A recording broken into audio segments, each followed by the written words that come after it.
எவ்வளோதான் நமக்கு இந்து பண்டிகை வந்தாலும் கிறிஸ்மஸ்னா கேக்குக்கு ஆசைப்படாமையும் ரம்ஜான்னா பிரியாணிக்கு ஆசைப்படாத ஹிந்துக்கள் யாருமே இருக்க மாட்டாங்க.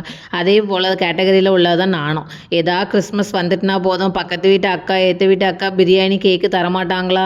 ரம்ஜான் வந்துட்டுனா போதும், காலேஜ் படிக்கும்போது கிறிஸ்டினில் முஸ்லீமில் ஏதாவது ஃப்ரெண்டுலாம் வச்சுருக்க மாட்டாமா, நம்மளுக்கு கேக்கு பிரியாணிலாம் தரமாட்டாங்களான்னு நான் நல்லா ஆசைப்பட்டு ஏங்கியிருக்க நாள்லாம் உண்டு.